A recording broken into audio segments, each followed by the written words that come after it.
All right, well, ladies, it is 1 o'clock sharp on my clock, so I'm going to go ahead and kick off the proceedings. We ready to rock?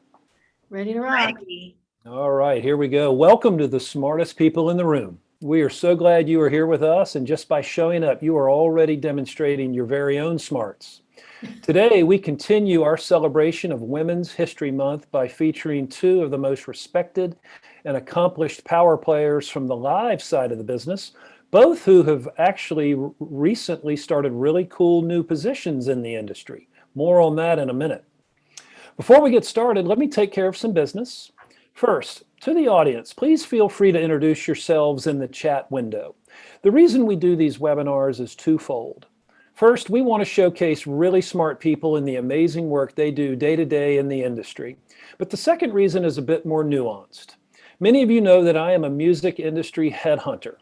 I place music executives in roles throughout the industry. So by definition and function, I help people connect with companies. In this series, my goal is to help you make more connections, and I invite you to take full advantage of that opportunity. Specifically, I invite you to engage with the speakers and the other attendees in the chat of the Zoom. Please introduce yourselves, share your LinkedIn profile, say hello to your friends, and make some new ones. And ask questions of our speakers. We will try to address as many of those as possible during the course of the interview. Also, please make sure your chat is set to address speakers and attendees. I want to thank our program sponsors, for without their support, we could not keep this free. I want to thank First Horizon Bank, Bufkin Baker, Four Roses Bourbon, the Fairlane Hotel, the Tennessee Entertainment Commission, Lightning 100, Tennessee Brew Works, Moo TV, Jive Printing, Project Music, and Cushmaster's brand of CBD products. So let's get down to business. In today's host seat, we welcome Laurie Jacoby. Laurie is the Executive Vice President and Chief Entertainment Officer of BSE Global, where she oversees programming and marketing for the Barclays Center, including the booking of concerts, non-tenant sporting events, family shows, and award shows. Additionally, she is responsible for the development of other premier live events at the venue. Prior to joining BSE Global, she spent 22 years with Madison Square Garden Entertainment, where she held the position of Senior VP of Concerts and Entertainment. In her more than 2 decades of experience, she was responsible for hundreds of high-profile concerts and events at MSG and Radio City Music Hall. Prior to joining the Garden, Laurie held various entertainment positions in Washington and Virginia with companies such as Wolf Trap Foundation and One Reel. She is the current Pollstar Award winner for Venue Executive of the Year, an honor she has earned a total of 3 times. Other accolades include being named to Billboard's 2019 Women in Music Executive List and the 2019 Power 100 list. Welcome, Laurie. So glad you're here. Thank you very much. And joining as Laurie's guest is my friend and Who Knew alum, Natalia Nastaskin. In her role as Chief Content Officer at Primary Wave Music Publishing, Natalia is responsible for creating monetizable opportunities across the entertainment and media landscapes for the company's legendary and iconic artists and music catalogs. Prior to joining Primary Wave Music, Natalia was general manager of the Global Music Group at United Talent Agency, where she oversaw a team of 100 music agents across 6 offices and helped establish the group as a leader in talent representation. At UTA, Natalia was instrumental in building out the group's brand partnership, tour marketing, business affairs, and client services division, and she played a key role in the company's acquisition of Circle Talent Agency. Recognized as a power player in the industry, Natalia has received multiple features on Billboard's annual Women in Music and Power 100 lists, on a variety women's impact lists. Natalia is on the executive committee of She Is the Music, on the board of trustees for the TJ Martell Foundation, on the advisory board of MEDEM, and on the advisory board of the Dubin Beast Center at Mount Sinai Hospital. She was the first person to be appointed to a year-long executive in residence at NYU Steinhardt School of Music Business, and she was the featured speaker, guest speaker at the 2019 Australian Music Prize in Melbourne. Please welcome these 2 amazing guests to the smartest people in the room. Take it away, ladies. Thanks, Tom. Thank you, Tom. We're going to switch it up on you a little bit, and I'm going to play host, and Laurie will be the guest host, because I have been through this process once before. But by the way, I don't know why I'm appearing twice on the screen. I don't know if you can see that, but if it's all cool with you, then we're good. So Laurie, first of all, so great to see you. It's been a minute since we saw each other. It's been a long minute since we saw each other in real life. In fact, I was preparing for our get together today and thought back to like, when did I see Laurie last? And it was at Madison Square Garden. We had Squeeze playing with Hall & Oates. Yeah. And it was a magical night. It was so much fun, but has been 13 months. And you and I used to see each other on a much more frequent basis, if not weekly, then probably every other week at shows. And so what a 13-month period it's been. I mean, so many different things that have happened, so many changes. By the way, massive congrats on the Polestar Venues Live, Women in Live honor. That's amazing. But I don't ever expect to see a list that covers touring executives without your name on it. So it's almost a given. But let's talk about, a year ago at MSG at the time. What was the climate like as you started to see shows kind of start shutting down and venues start shutting down? What were some of the conversations that you and your team were having with agents and managers and artists at the time? Well, it actually was, and it's great to see you and thank you. And it has been way too long. Zoom just doesn't cut it. But anyway, thank you for having me. I was going to say that the conversations actually started prior to the actual shutdown. Obviously people were hearing what was happening in other parts of the world and how it was making its way to the United States. So we were having conversations, I would say, really like in February, just what if, and no one really knew the extent of what this would become, but we were talking about contingency ideas and plans and could we move dates and where would we move them to? The real sort of hammer came when Pearl Jam was taking a look at the landscape and decided that they were going to postpone their entire tour. And they were, I believe, the first that kind of came out publicly and said, we don't feel like this is the time to be touring. And that was the real big gut punch because they were supposed to play March 30th. And so I think this happened maybe the early part of the second week of March.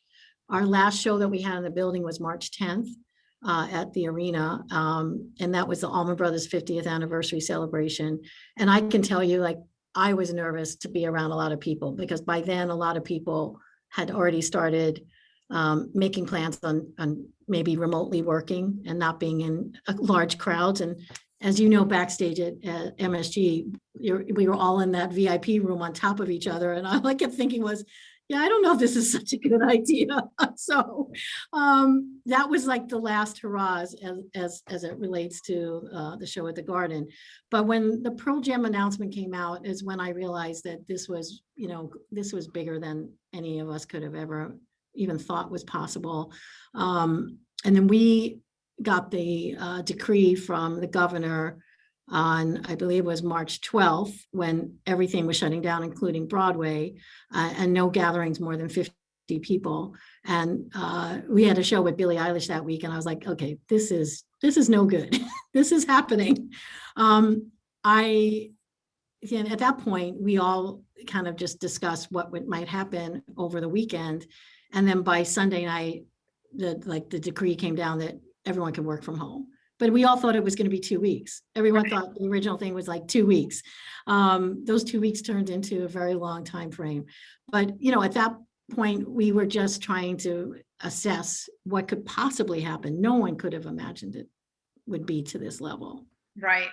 Well, I remember, sort of like the morale just kept decreasing and decreasing at UTA, and agents were sort of like, all right, let's push to June. If we had shows in April, let's push to June, then maybe to August, then maybe to September. And then ultimately you realize it's probably not happening for the next 12 to, whatever, 18 months, right? So as you guys were realizing that things weren't going to be going back to normal anytime soon, what did you do to adjust? I mean, I'm sure you heard from your sponsors. I'm sure you heard from, all sorts of different people. How were you adjusting on the fly? Well, like you said, we just kept moving it was like moving kicking the can down the road. We were like, okay, we'll move it to this. And then I would have everything routed and within the dates that, were currently on hold. And then, 3 months later, it's all changing to the next quarter. It kept moving by quarter. I'll say that it felt like people were living quarter by quarter. And then it just became all too real that this was not going to be something that was going to be resolved quickly. Because as you know, with a tour, you need a start and end time. You need to start on one coast, make your way to the other, and then potentially go to other countries. There was no consolidated effort across the country of when people were shutting down, who was wearing masks, how people were reacting. So it was really hard to really predict what a tour could do. And if you're someone representing a band or an artist, you're not going to put your artist in harm's way. And you certainly aren't going to launch a major tour unless you realize that things were back to normal, and we're not even there yet. So, I think from morale wise, all we could do is Zoom each other. I mean, you're just, and try to keep busy and try to come up with plans on working for the future, because that's all you could do. Right. Well, speaking of the future, I did an interview with Tim Lewicki a few years back at Meetum, where he talked about sort of like the concert experience of the future. And there were all these incredible things that he talked about, from concierge services to like drones guiding people from parking lots into the venue, like, a full suite of experiences. So before the pandemic, as we were going into 2020, which would have been another record-breaking year for the touring industry, were you guys planning sort of enhancements to the concert going experience for fans? And if so, what were those things that you were planning? And are you still thinking about implementing them going into 2022? Well, I think you're always looking to capitalize on creating the best experience possible that you can, both from the front of house, back of house, the artists, the people that are associated with the bands. I think so many of the ideas that would have happened in a normal circumstance have all had to change, because now things are touchless. Now, how are people coming into the building? Are they going to have to line up ahead of time and show some sort of passport that they have been vaccinated? Right now, we're dealing with limited capacity for Nets games, and people have to prove that they've been tested within a certain amount of time. Or they have to get tested on site and then have to wait till the results come back before they can actually enter the building. And that, of course, applies to staff as well. So the services have shifted to the health and safety of the patrons and of the teams and the employees, and tweaking that experience. And I think going forward, everything is going to be touchless and is going to be ordered by your phone, and maybe you pick it up, or if there's a certain location where you would go, or someone would come and deliver. But that whole experience of VIP, I think that's going to take a while to get back up in motion. I think it's going to be virtual VIP maybe. I think a lot of it, as you know, because you work now in licensing, and you've always been involved in that, but now obviously a bigger focus of that is things that are happening that aren't on stage, that are happening for their catalog, or for getting them some sort of licensing deal or merchandise deal. I think just from what I've been watching, artists have been going towards tech. And for example, whether people are hosting rooms in Clubhouse, or the app community where people are texting, they're able to text the artist at a special number directly so they can communicate and you feel like you have a one-on-one. I think there'll be more experiences like that, but I will say nothing replaces the live music experience. You'll never replace that. Well, you bring up an interesting segue, because obviously last year we saw technology have a real moment in the touring space, well, in the live space, right? Although it wasn't quite live. But with things like live streams and digital meet and greets and some of the AR and VR technology that we've seen kind of really get more prominent throughout the last 18 months. Well, really probably more like 14, but there were some of those technologies that were having their kind of moment in the sun prior to the pandemic happening. So are you seeing a world where live will get sort of combined with those technologies? And if so, which?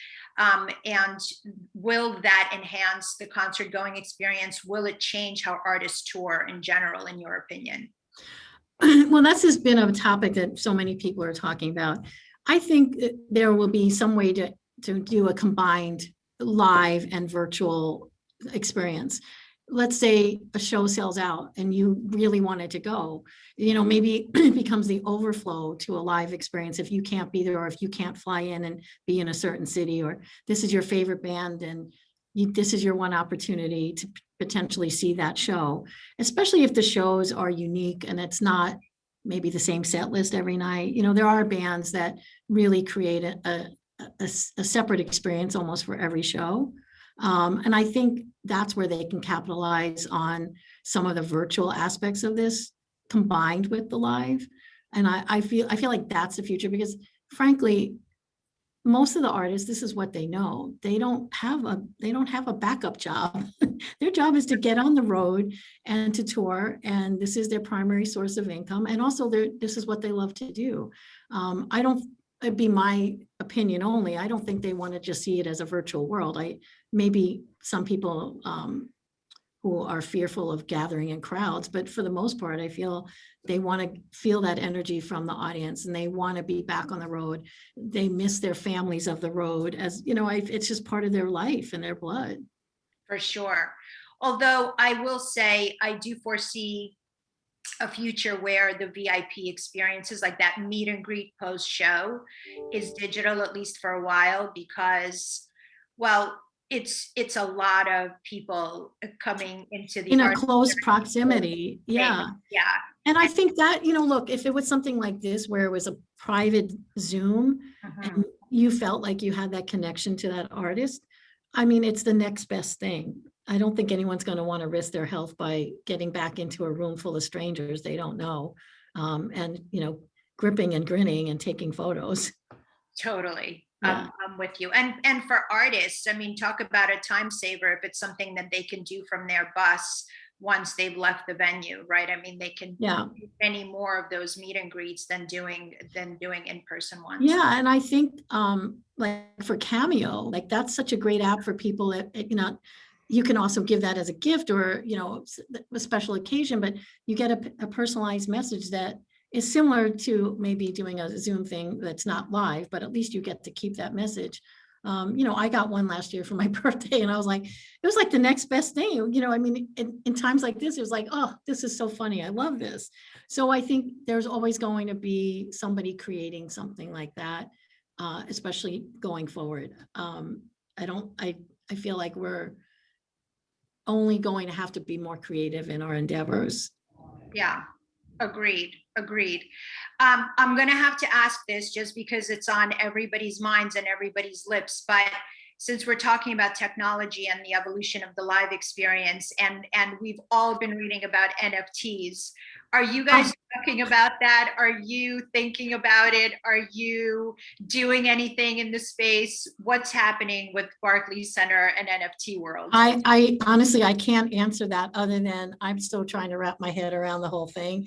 And as soon as it's explained to me, I get it. And then I'm like, okay, but why does somebody want to buy that one video clip? And then like, how do they like monetize that? Or, how are they selling an album via an, I need someone to sit next to me and just keep explaining it over and over again. I love the creativity that I'm seeing come out of a lot of the, the visual artists, but it's an incredibly, I mean, obviously compelling world and complicated world. But I had to bring it up, obviously. Oh yeah. I mean, I will say, like, I have I have dropped in on Clubhouse rooms where they're talking about NFTs and Top Shop, which is the one for the NBA. And I'm so curious because I want to know more. But if you ask me to explain it to somebody, I'd be like, yeah, no, I don't think I can explain it to you. Yeah. I think it kind of goes in and I'm listening and I'm like, don't ask me to try to explain this or why somebody is doing this. But the best example I got from that is that it's like the Top Shop ones are like trading cards. And they sometimes you like say you do $100 worth of Top Shop, they send you 10 of these trading cards that could have value at some point. Again, that's as much as I know. Yeah, I think that's really cool. That's a great point too, because I think when these things are actually translated and accessible to sort of the every man and every woman of the world, it becomes more interesting for everyone to follow. It just still feels a little bit niche, even though I personally am very much immersed in the space and am having a lot of different conversations about NFTs right now at Primary Wave. It's definitely a rapidly moving, very quickly evolving space to follow. So going back to last summer for a sec, obviously we had the Black Lives Matter protests, and a lot of the footage that we saw coming out of Brooklyn, for example, really highlighted Barclays Center as the community beacon. How do you see the Barclays Center continuing to have that role, and what is it going to like? How are you continuing the what started last summer in terms of its position in the community? Yeah, I mean, the plaza area, which is what you're referring to, I basically called it like the town hall is what it became. And it was a natural place where people gather because there was obviously space there. And there's also the subway lines all kind of converge right there as well. And it really was just something to behold and to really take in. It was peaceful, but meaningful. And I feel like we have a big responsibility to continue that. There was just, I get something sent to me weekly on events that will be happening in and around the area, whether it's a local community group or, somebody, peaceful protests. Of course, right now that's very timely with us trying to address the anti-Asian discrimination as well. And there was just a protest, a peaceful one that happened a few days ago. And again, Barclays was in the backdrop and it was in the plaza. I also wanted to be a sense of community there as well. So we're looking to do some programming there soon when it's safe to be able to do that and really use the space to highlight the arts as well as free speech. So I do think it was a natural thing to really progress from. So taking it from that and moving it to the next level. So there are things that we're working on that I think are going to be pretty cool in that regard.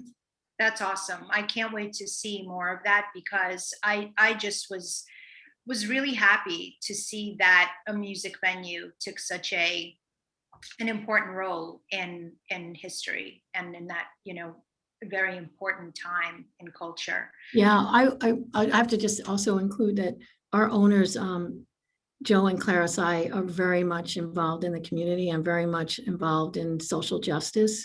And this it is a big part of the impact here, working here as well.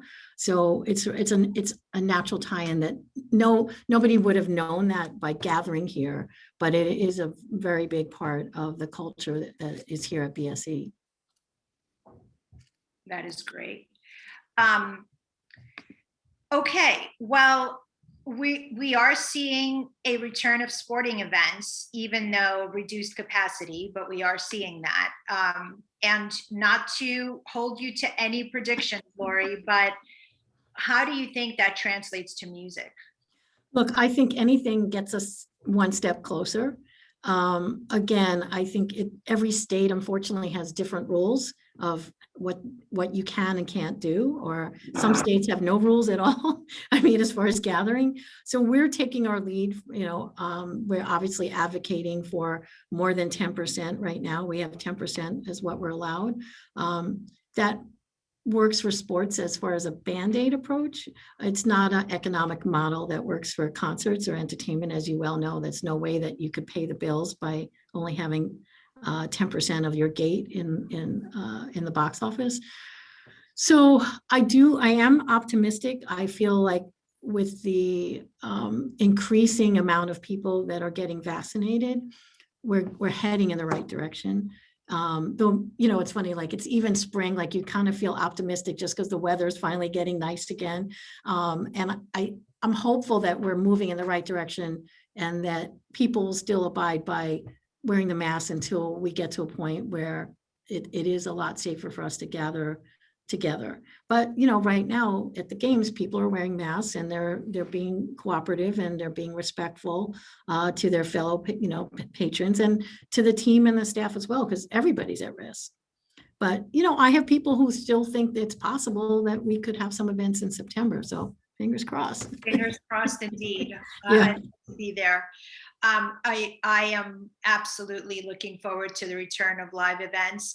I even will say this, like, I was never one to be dying to get on a flight, even though I was flying somewhere in the world, felt like every week. But I can't wait to get back on a plane. Like, I don't mind waiting to have like to go through the security check. I have to say, I was lucky enough, I got my first vaccine shot at Javits Center. And unfortunately, the first day I went with my husband, it was just a convergence of the amount of people. And it took us like 3 hours to snake through the line. It's gotten better, but I was like, I don't care. This reminds me of waiting in line to get on a plane. Like, I can't wait to go. It's just at this point, it's getting us closer to get on a plane. So we did what we had to do. Absolutely. I mean, I remember some of the memes or like, the spiritual quotes that people were putting on social media last year. And they were like, be careful what you wish for, when you all used to wish to just work from home, a couple of days, wish we could just not have to go into the office, right? So we all got what we wished for. But to be honest, like the idea of incorporating some of the things that were the good of the last 13 months into a go forward, for me personally, it would be like just having roots, right? Instead of every week you're waking up in the middle of the night, you're like, wait, am I home? Am I in a hotel?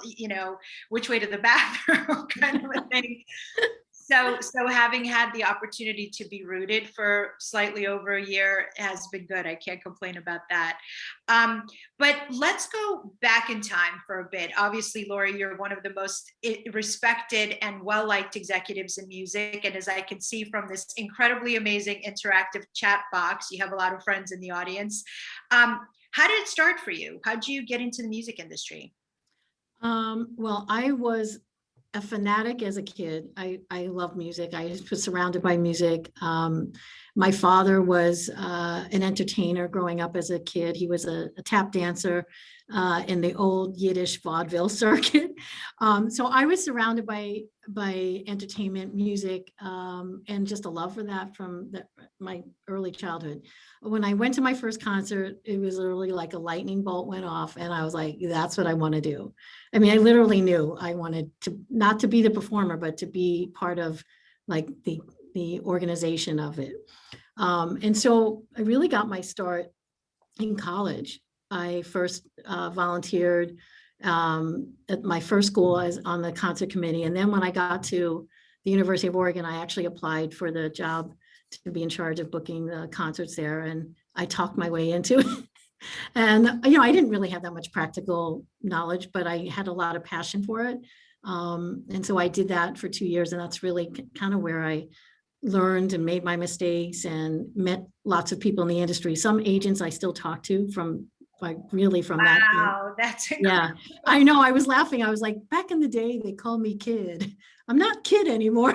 It's like I've kind of surpassed the, Although if you're still talking to those agents, for them, you are kid. I know. But I'm like, now there are kids that are, and I say that in a loving way, but it's nice to be surrounded by a younger workforce again. But it was hard when I was the youngest, and now I'm like the oldest. But anyway, that's how I officially got started. And then I moved up, I went to the University of Oregon, which I'm a big, proud fan of my school. And I went and I moved to Seattle because it was like I bypassed Portland as I wanted to go to a bigger city. So I went to Seattle and I worked in a record store. So I was a very happy camper, although I knew that wasn't going to be my career. And then I saw an ad in the local Seattle paper, the Seattle Weekly, for a person to book Bumbershoot, which is a big music and arts festival. And again, I don't know, I guess they saw me coming and they knew they could pay me not so much money to do a big job.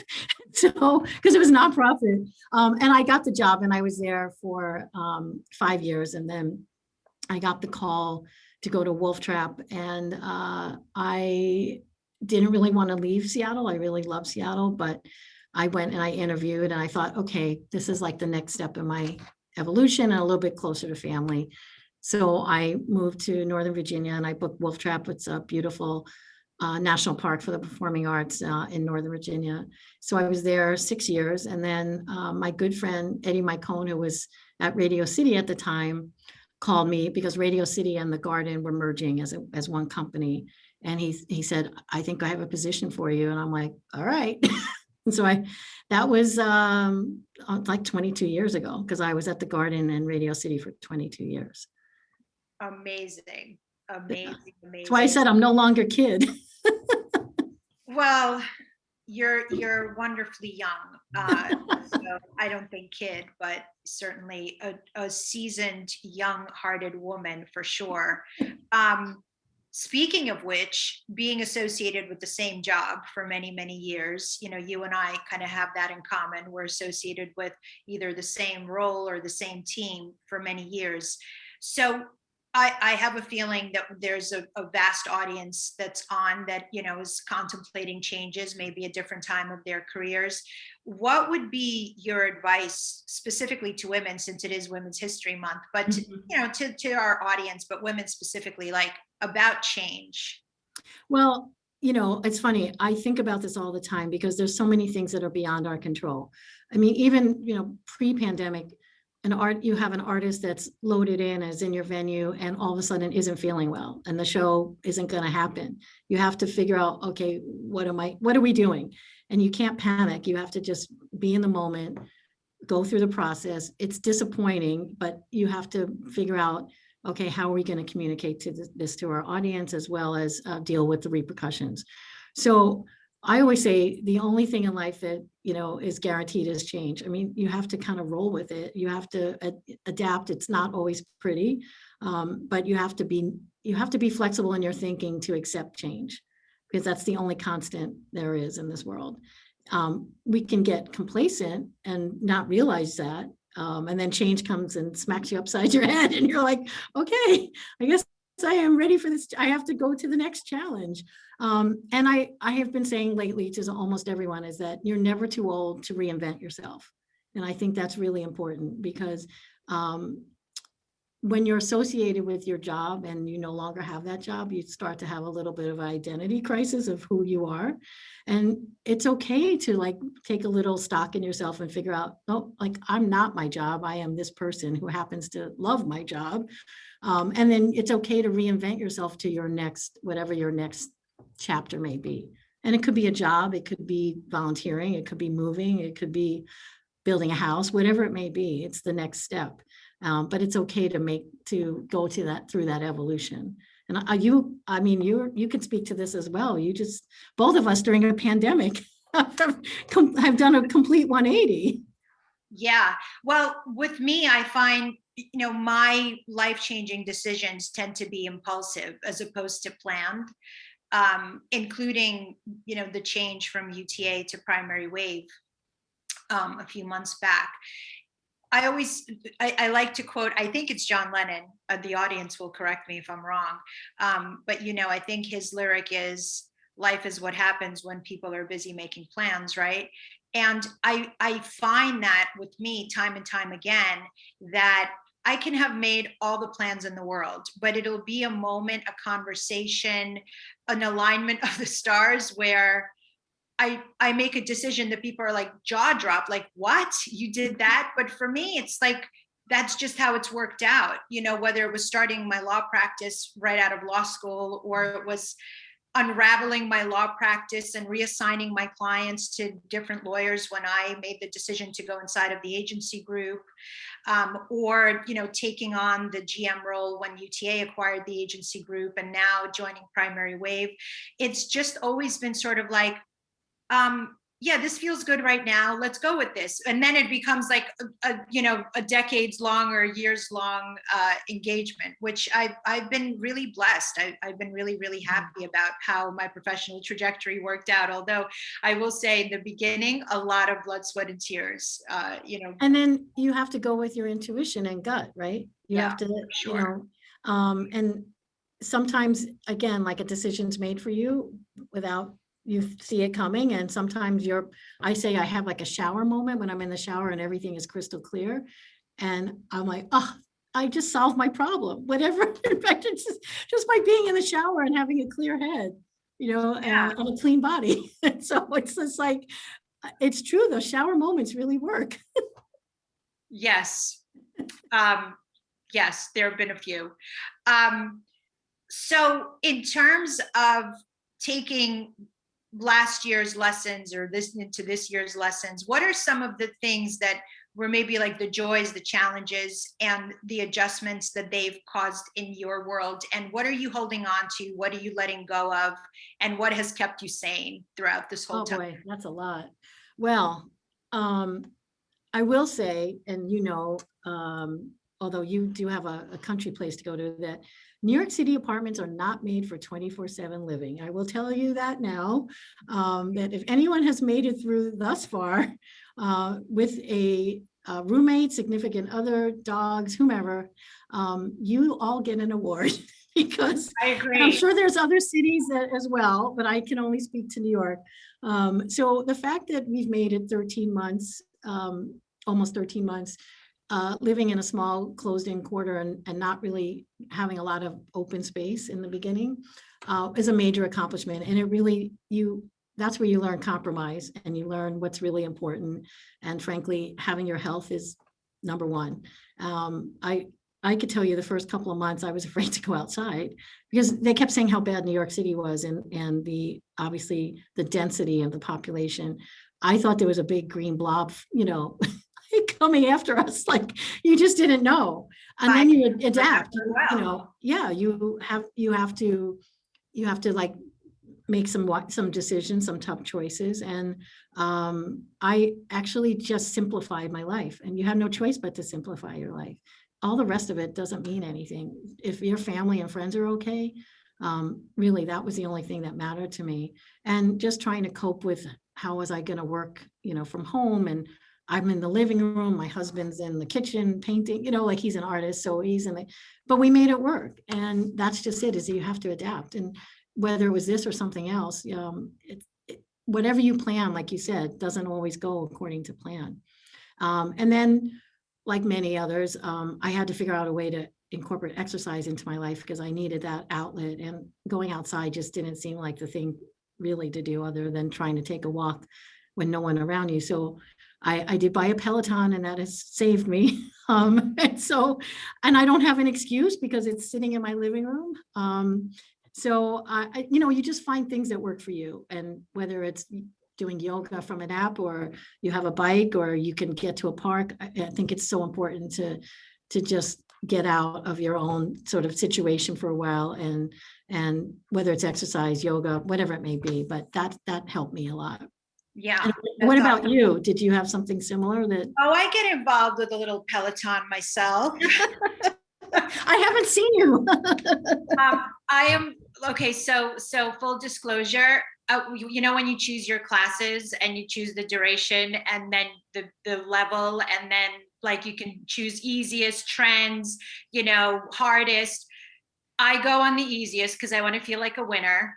And I am super clandestine on the platform, on the bike, because I don't want anyone to try to follow me and compete with me. Like, you're going to win. Okay. Like, I'm not that great on it. So I just want to enjoy. You can be anonymous. No one needs to know who you are. Well, that's what I'm doing. That's what I'm doing. I have a very unpredictable name on Peloton. You'd never know it's me. And so it's been working. But I've mixed it up with like other things too. I do go on hikes with my dog on weekends. Thank God for the dog, by the way. She's like been my friend throughout this whole thing. When everyone else drives each other crazy, the dog's a constant. Yeah. And I do like FaceTime training sessions with my trainer. I don't even want him to come around anymore. I'm good on FaceTime. We're good. Yeah. I have two dogs also. Again, small apartment, we're crazy. But they have been, it's such a great support. But when I started here a couple of weeks ago, I decided I was going to come to the office a couple of days a week. And my one dog was so pissed that I wasn't home because she got used to me being there for a year that she like pouted the entire time. My husband would send a picture and I'm like, oh my God, I'm in trouble. So, because they get used to you being around. But Yeah. She since understands that mama needs to go to work. So love the little beasts. yes. So before we turn the tables on the questions, one last question from me to you, and that is, do you have like a mantra, a quote, or a saying that you lean into that kind of reminds you of who you are, what your goals are, where you're headed, and just keeps you focused? Well, I kind of mentioned it before that I've really thought about this for the last like 7 or 8 months. It's really like you're never too old to reinvent yourself, because being in this industry is tough, and also being a woman is tough. Being a little bit older is tough, and I just thought there's times where you feel like, who's going to want to be around me? And then I thought, why am I even thinking that? But it's unfortunate that is that can be a reality. So I think that if I can have this sort of self-awareness that it's okay to make changes and to go for it, and then you find where you're supposed to be. I was very fortunate to be at a company that embraced all of my experience and didn't think that that I was done, and that I have a lot, and I have a lot to prove. I have a lot to prove to myself. And I'm always up for a challenge. I'm very competitive with myself. So I see it as, okay, I'm on, here we go. That. And I want to know about you. I want to know, like, so you've made this change. How has it been for it's been what, 3 or 4 months for you now? Well, I started February 1st. Oh, so it's only a couple of months. Yeah. So about a month and a half into the new engagement with Primary Wave. And, I've known Primary Wave. I've known it's the executive team there for many years, because when I was running the agency group US, we did a joint venture with the two companies. And the reason we did that is because the agency group was essentially a pure tour booking agency. And our clients were becoming so prominent and so big that they wanted to explore other areas, and they wanted to be brand ambassadors, and they wanted to do endorsement deals, and they wanted to figure out what their film and TV strategy should be or shouldn't be. And they wanted to have their social media footprint be, impressive. And so Larry and his team, Larry Mistel, the CEO of Primary Wave, and his team created a company that actually had all those divisions. They had a social media division, they had a digital strategy division, brand partnerships division, Syncs. And so we thought, well, they don't compete with us on the agency side, and we don't compete with them on the services side. So why don't we come together and make, as I always like to say, 1 + 1 = 3. And so that's what happened. Unfortunately for the agency group, but unfortunately for our JV, UTA bought the agency group not long thereafter, after we formed the JV. And of course, all of those departments were already in-house. So the JV essentially naturally dissolved. But I love the team then, and we've continued talking throughout the last few years at UTA, and particularly last year, because as there was no touring and artists wanted to figure out new ways of generating revenue. Obviously, sales of catalogs were in the trades every time you open, Billboard. And so a lot of the managers and artist teams reached out to us and asked us to help put them in contact with Primary Wave to talk about potentially selling their catalogs. Mm-hmm. So Larry and I reconnected with the team, and we were just having these really great conversations about the state of the industry. And at some point he said, why don't you consider coming on board? And I was like, what? I hadn't really thought about it. I mean, I wanted to go back to being a more creative executive, because I had started as an artist representative, and that's what I loved. I loved strategizing careers. I loved strategizing plans. I loved the trajectory of the artist career development plan and being a part of that. And when UTA acquired the agency group, by necessity, there was this operations role that needed to be filled. And I loved it. I was there for it. I loved it. I lived it. And so that role, as it got bigger, took me further and further away from the creative. And so when Larry presented this opportunity as like ultra creative chief content officer, content development around legendary and iconic copyrights, I mean, like I listened to him talk about it, and I was like, yeah, it would be crazy not to do something here, And so as we kept talking, it was just like there was a voice in my head thinking, maybe this is that moment, like the other moments that, I did the 180 shift in my career. And so, yeah, we figured it out over the holidays, and I started on February 1, and it's been absolutely incredible. Oh, that's great. See, there is the evolution of ourselves and of what our roles are in this industry. And you've taken everything that you know and you've done, and now you've kind of packaged it into something that is exciting for you, and new creative opportunities as well, which is great. Yeah, and in terms of, Larry Massell was actually on Who Knew and the Smartest People in the Room a few weeks ago. So I urge everybody, Tom, I'm assuming that that's on YouTube somewhere, right? I urge everybody that's listening to tune into that conversation. And I don't want to be redundant to talk about a lot of the things that he talked about, but I will just say that it's so robust, the landscape for music publishing, between international emerging markets coming online and streaming revenues from the Spotifys and the DSPs of the world, to streaming revenues from how we all now consume TV. And it was Netflix and Amazon, but now we have so many other outlets and so many more coming online with Paramount Plus and Peacock and, all these other distributors, and so much more opportunity to take existing IP and create new IP from it, whether that's television shows, documentaries, feature films, scripted, unscripted, games, books, etc. Right? It just goes on and on and on. And fitness apps. I mean, you and I talked about Peloton.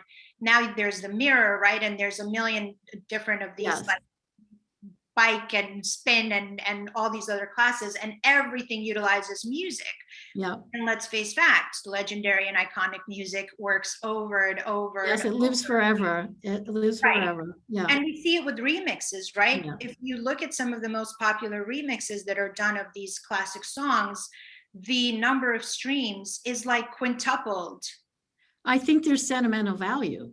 I think that music always takes you back to a time and place. And if you hear a song, I always say, like, from the soundtrack of my youth, or my, whether it was high school, college, whatever it may be, or just a certain event, it takes you back to that time. So if somebody's capitalizing on that and they're doing a remix, it's like, oh, it's like the best of all worlds, because it's new, but it's old, and you're responding to it because back in the back of your brain, you go, oh, I know that song.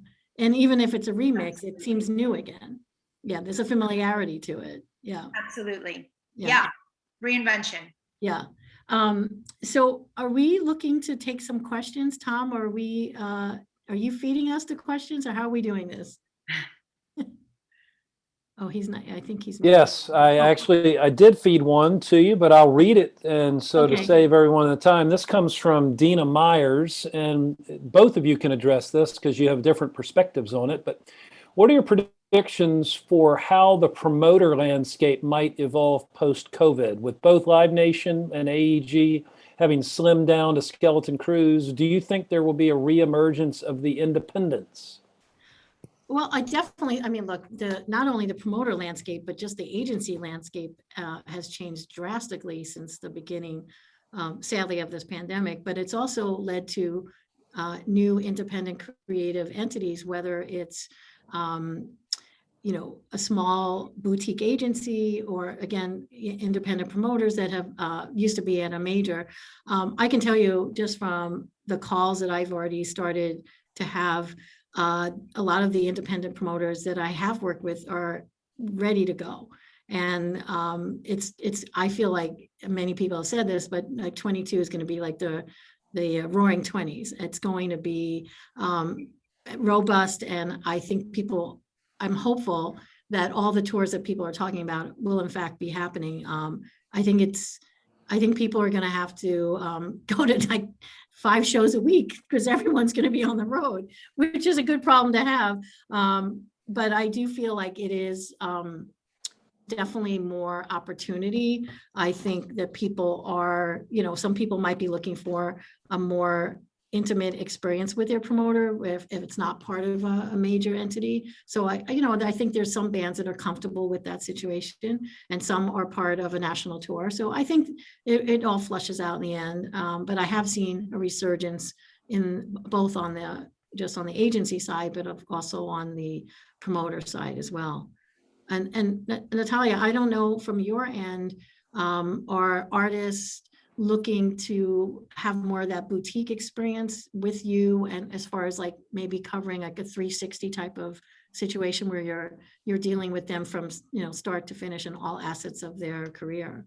Yeah, I think that's the beauty of a company like Primary Wave, is that we are laser focused on a limited number of copyrights. So when I say limited, I'm comparing it to what the majors have, right? So it's tens of thousands versus several million of copyrights with the majors. And so we're able to super serve at a much better rate and super serve more clients with the team that we have.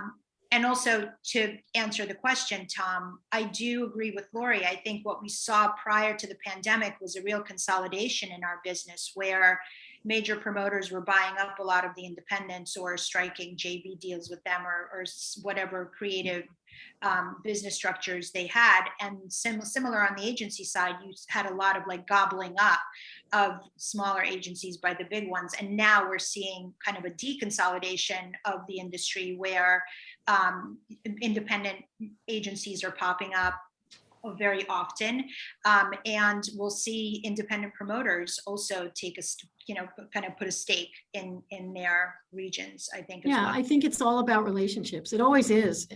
Everything in business is about relationships. And if you're the key agent for a number of high profile acts and you decide that you're going to go out on your own, most likely those acts are going with you. So it's really all about relationships in everything that we do. There's a couple more good questions in here. One from Peggy Dold, and that is comment on what you forecast pricing of tickets will be in the post-pandemic world. Are we going to see ridiculously expensive tickets? I can't answer that yet because I haven't seen too many on sales come through. I don't think it's in anyone's interest to have it be overly priced. I think that we're going to have to slowly get back into getting the consumer used to buying tickets again. And a lot of people have gone through obviously some very challenging times.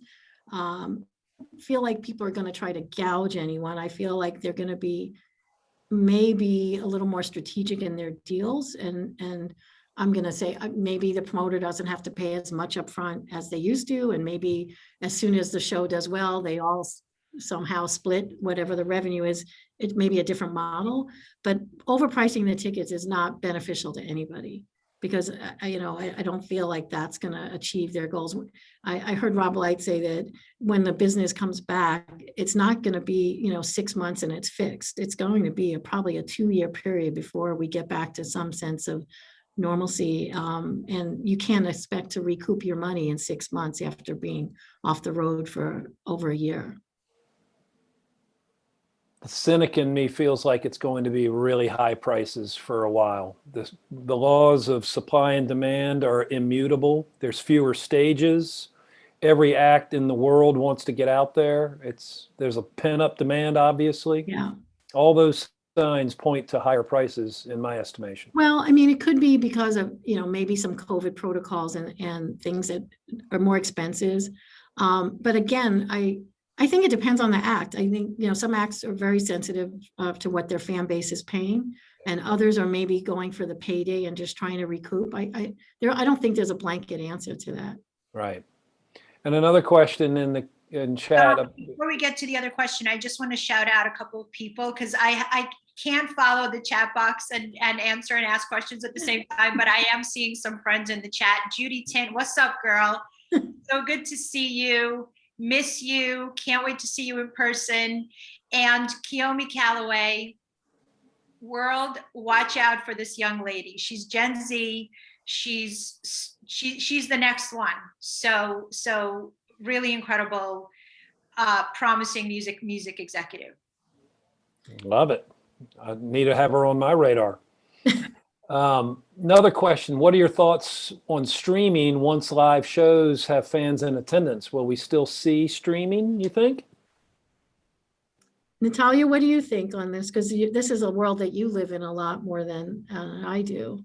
Yeah, I would say definitely. Yeah. I don't think it goes away. I think it complements what is part of the artist's repertoire. Again, I don't think anything will ever replace being there in person, but I feel like it could augment, what they're doing as far as a business. Right. Keep in mind, most tours don't hit secondaries or tertiaries. Just depends on the cycle, depends on the tour, depends on the artist, and this gives those markets the opportunity to tune into the show. Exactly. Yeah. And if you're a fanatic and you can't make it to, if you're a fish head and you can't make it to all the shows, you're likely going on Nugs or some other streaming service to watch their shows. And that's only. Funny you should mention Fish. That's the one band I would pay $5,000 to see tonight. Oh my! Yeah. Wow! All right. And I would lick the floor of MSG to see it tonight in MSG. But anyway, I can't talk about that anymore. I know. Well, or BSC. Tom, let's not set ticket prices at $5,000 a pop. Right on. That just shows you what an idiot I am. Here's one more question, and I'll let this be the last one. You guys are both so inspiring, especially to women in the industry. Talk a little bit about what you see ahead for women in the industry, and what advice can you give some of these young ladies trying to come up through the business? You want me to go first? Yeah, Laurie, you go first.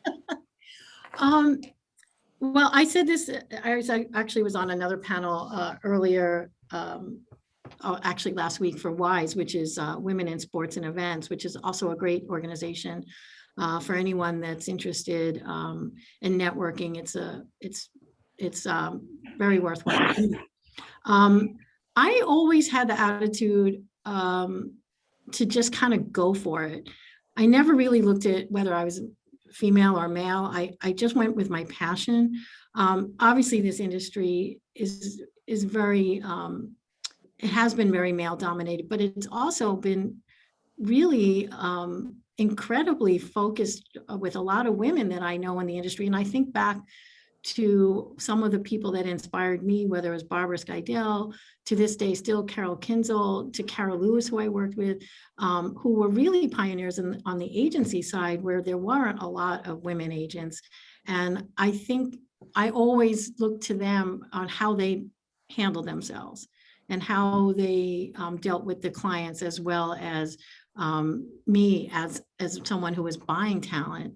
But I always just really went with my passion. And I think because I really loved what I do and what I do now, I think that people can see that. And hopefully that opens a few doors. And look, I started off in the mailroom of ICM.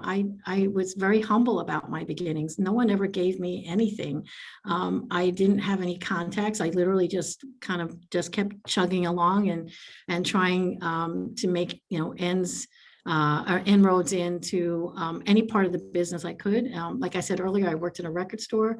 I did whatever I could to keep connected. And I think that's what you need to do. You have to figure out your path and what motivates you. So I know it's not a concise answer, but that's how I got here. Great. Natalia, how about you? Advice for women out there? So I give this one all the time. I always say, learn as much as you can from every stop on the way of your professional trajectory. Like, I have young people coming to me all the time saying, I'm already 25 years old and I'm already like, I'm only an assistant, or I'm 28 years old and I'm only a coordinator. Stop. You have to sponge up and suck out of your experiences as much as you possibly can. Just because you're 25 or 28 or 35 doesn't mean that you need to be at a certain stage in life. Everyone's development is very, very different. So learn, be patient, and be great. Because as women, the be great part is really, really important. We do have to work harder. We do have to be bolder, and we do have to be louder, and we do have to be greater than our male counterparts. It's still just the reality. So be patient, stop, learn, and be great. That's terrific advice. I agree. Any closing remarks by you two rock stars before I shut it down? I'm grateful for the audience to showing up. I'm thrilled that Laurie agreed to be our guest today. And I'm thankful to you, Tom, for putting this together. And I don't know how you do these all the time so regularly, but keep on doing them because these sessions are so informative. So thank you. I wholeheartedly agree. And I'm honored to be here. And Tom, thank you for putting this together. You told me it's 60 that you did this year, I believe 60. Give or take, yeah. Give or take. That's pretty remarkable to keep this going. And I'm really thankful, well, Natalia, for inviting me to do this, but also all the people that I haven't been, it's scrolling by so fast, but everyone who has shown up on this chat. Thank you for being here and for being so supportive, not just to me, but to all people in our industry. So cheers to you guys. Amen. Let me echo that on behalf of the audience. Thank you to you two for sharing your wisdom, your heartfelt advice, and just simply being badasses and just keep doing it. I can't wait to see you both at a show at some point in the future. To the audience, please keep tuning in. There's more Where This Came From. Tomorrow we'll be right back here at the same time featuring Kelly Richards and Jaquel Horton. And another one on Thursday. So with that, I will say good day, get a shot, wear a mask, and be nice to each other. Yeah. Bye, guys. Later.